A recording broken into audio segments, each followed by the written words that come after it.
வணக்கம். சற்று முன் கிடைக்கப்பெற்ற மிக முக்கியமான செய்தி ஒன்று வெளியாகி உள்ளது. திராவிட முன்னேற்ற கழகத்தின் தலைவரும் தமிழக முதல்வருமான ஸ்டாலின் அவர்களது கோட்டை சுக்குநூறாக உடைந்தது.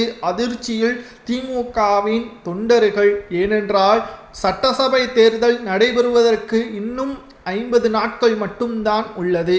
திராவிட முன்னேற்ற கழகம் இரண்டாவது முறை வரலாற்று சாதனையாக தொடர்ச்சியாக இரண்டாவது முறை திமுக ஆட்சியை பெறும். கலைஞரால் முடியாதது ஸ்டாலினால் நிகழ்த்தி காட்டப்பட்டுள்ளது என்ற வரலாற்று சாதனையை ஸ்டாலின் அவர்கள் செய்ய வேண்டும் என்பதற்காக 234 தொகுதிகளிலும் ஸ்டாலின் தான் வேட்பாளர் என்ற எண்ணத்துடன் திமுகவின் தொண்டர்கள் களப்பணிகளை மேற்கொள்ள வேண்டும் என்று தெரிவித்திருந்தார்.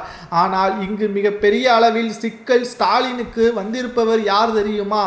ஒன்று அதிமுக, மற்றொன்று தவேக.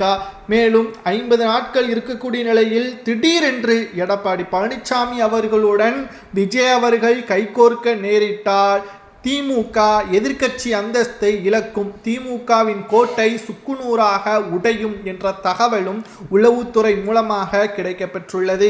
மிகப்பெரிய ஒரு சிக்கலும் இதில் இருக்கிறது. ஆப்ஷன் ஏ, விஜய் அவர்கள் எடப்பாடியுடன் கைகோர்ப்பார். இரண்டாவதான ஒரு தகவல், காங்கிரசுடன் பேச்சுவார்த்தை திமுகவிற்கு தோல்வியை தழுவும். அப்படி தோல்வியை ஏற்பட்டு கூட்டணியிலிருந்து வெளியேறினால் தவேகவின் தலைமையை ஏற்று காங்கிரஸ் சென்றுவிட்டாலும் திமுகவின் கோட்டை சுக்குநூறாக உடையும் என்ற தகவலும் தற்பொழுது கிடைக்கப்பெற்றுள்ளது. மேலும் திராவிட முன்னேற்ற கழகத்தின் 5 ஆண்டுகளது சாதனை என்பது மிகப்பெரிய ஒரு ஊழல் என்பதையும், சேலத்தில் இன்று விஜய் அவர்கள் மேடையில் பேசிய முதல் வார்த்தை என்னவென்று தெரியுமா?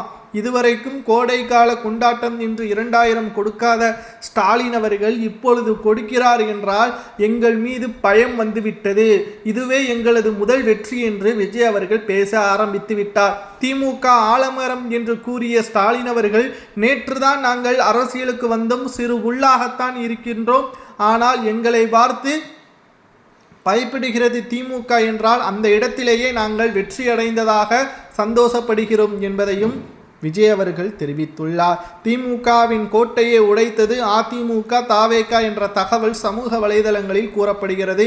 காங்கிரஸ் கூட்டணியிலிருந்து விலகி விட்டால் நிச்சயம் அது ஸ்டாலினுக்கு மிகப்பெரிய ஒரு தலைவலியாக மாறும். ஊழல் ஆட்சி அதிகாரங்கள் அனைத்தும் கையை விட்டு சென்றால் ஆட்சி கவிழ்ந்த பிறகு 2 வாரத்தில் அமைச்சர்கள் சிறைக்கு செல்வார்கள் என்ற தகவலும் அமலாக்கத்துறையிடம் இருந்து கிடைக்கப்பெற்றுள்ளது. உங்களது கருத்துக்களை கூறுங்கள். ஸ்டாலின் இரண்டாவது முறை வெற்றி அடைவாரா மாட்டாரா என்பதை கமெண்டில்